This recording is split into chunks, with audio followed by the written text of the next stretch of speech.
My name is Maria Dalton. I'm going to be 27 this year. I've been married for 5 years and have a son named Martin who just turned 4. At first, I worked full-time after getting married, but now I work part-time at the same company. My husband is 30 years old, 3 years older than me. I fell in love with Kevin Carlton's romantic gestures, which led us to date and eventually get married. But after we got married, Kevin, who used to be kind, started acting more controlling. Kevin has a younger sister named Jane Dalton, who is 20 years old. Kevin spoils her a lot, maybe because they have a big age gap.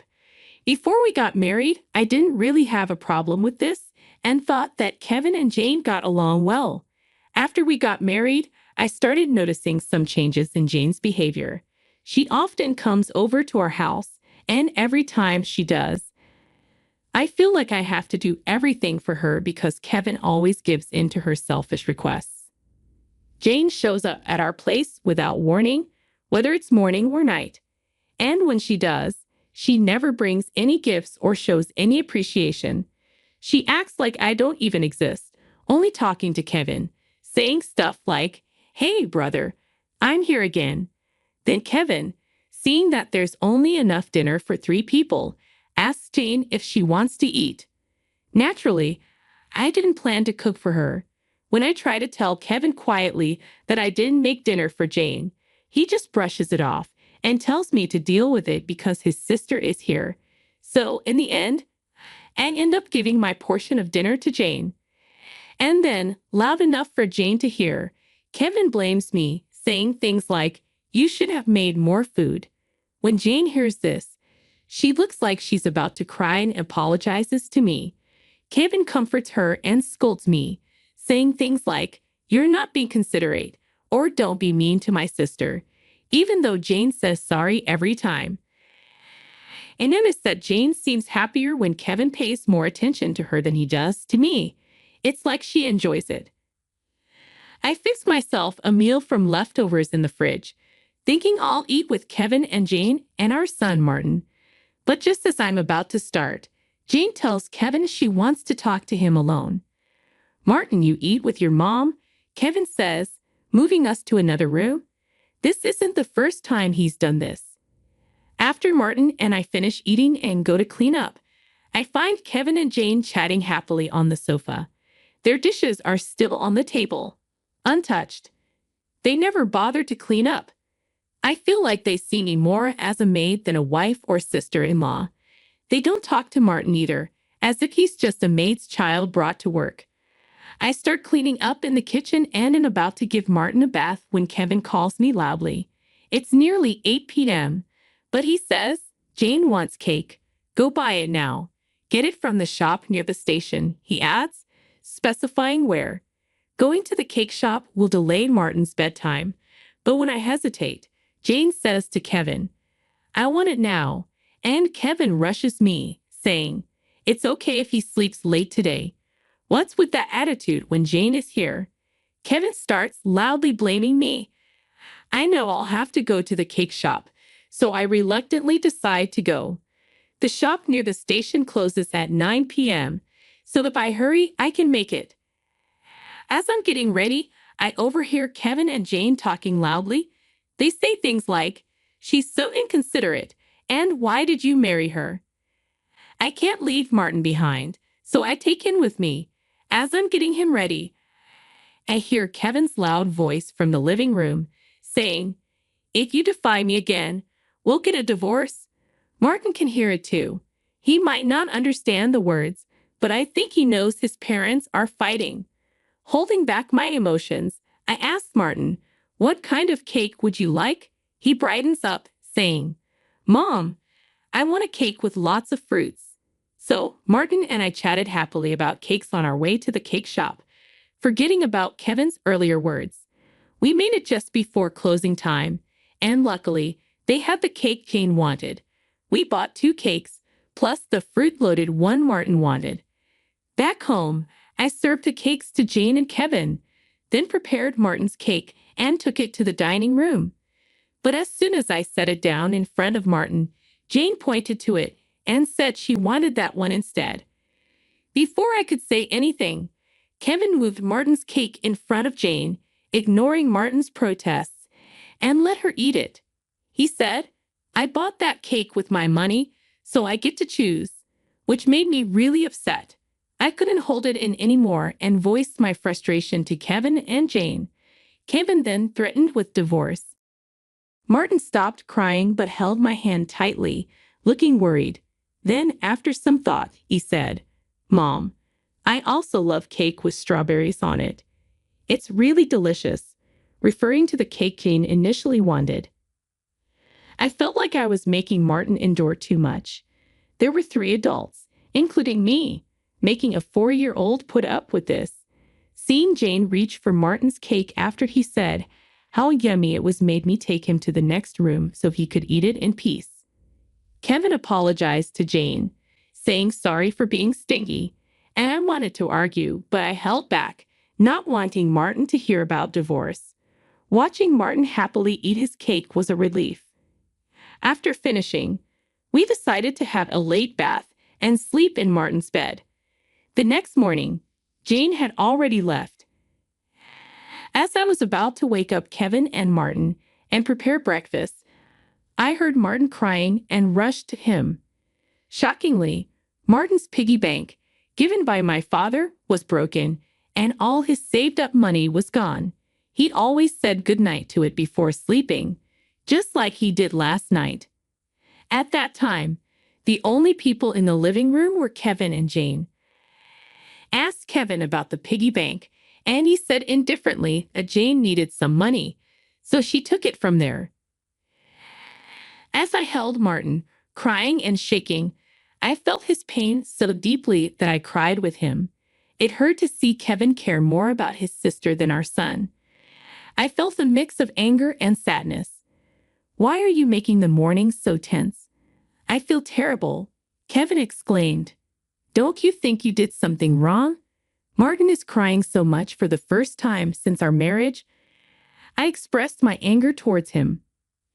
I had always been careful not to argue in front of Martin, but I couldn't stay silent seeing him upset like this. Feeling hurt and shocked by Kevin's sudden actions, I watched as he handed me divorce papers and left the house with a loud bang. Martin, who had never cried over the issues with Kevin and Jane before, must have reached his limit. He had been crying since last night. Unable to bear seeing Martin so upset, I suggested we skip daycare for the day. Martin seemed happy to be with me and eagerly agreed. We spent the day playing together.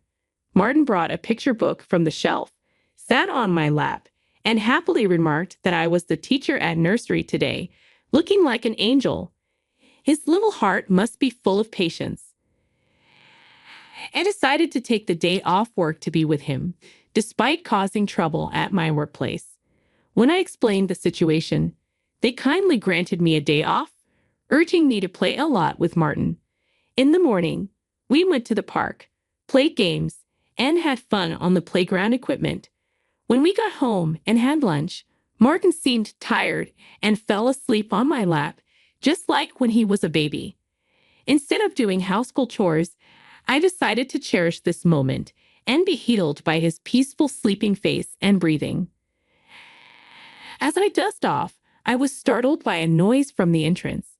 It wasn't time for Kevin to come home yet, so I became suspicious.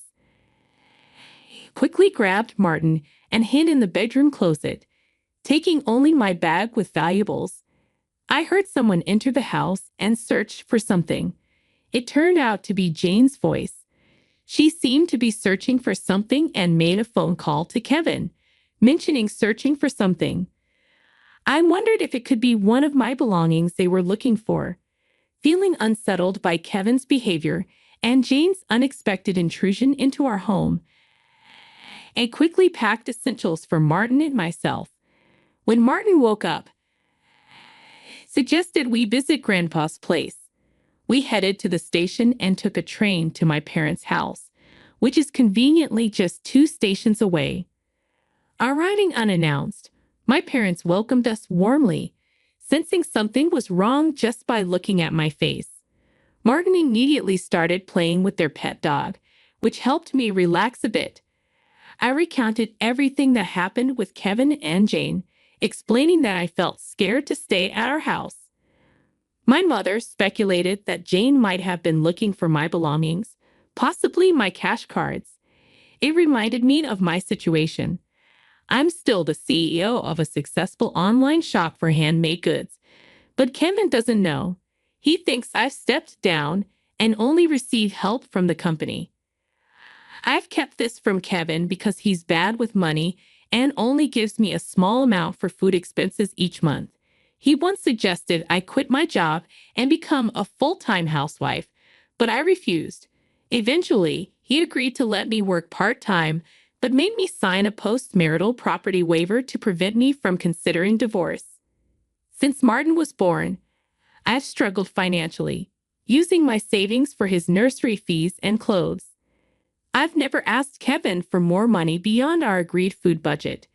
It seems like Jane and Kevin might be desperate for money, especially if they're searching for my cash cards. I have a separate savings account for Martin where a portion of my salary goes each month. But it's clear they won't find anything because I always carry my valuables with me. To be safe, my father suggested keeping my valuables at their house in their safe. It's concerning that Jane might have access to our house even when we're not there, and Kevin might be allowing it. Martin came to my father crying, explaining that his piggy bank was broken and he couldn't keep his promise to save up. My father became angry and decided to call Kevin. But my mother advised against it, saying we should calmly find out their purpose first to prevent them from making excuses later. We decided to record their conversation to find out their intentions. My parents consulted a lawyer friend, and we returned home. While I was cooking dinner, Kevin came home and immediately asked me about my cash cards. When I questioned him, he gave vague answers. Then he demanded all my part-time money for his sister. When I refused, he became angry and pushed divorce papers toward me, saying hurtful things about Martin and valuing Jane over him. I silently packed, took Martin, and left. Kevin insisted on divorce, but I couldn't go back to a house where my sister-in-law was treated like family while Martin and I were pushed aside.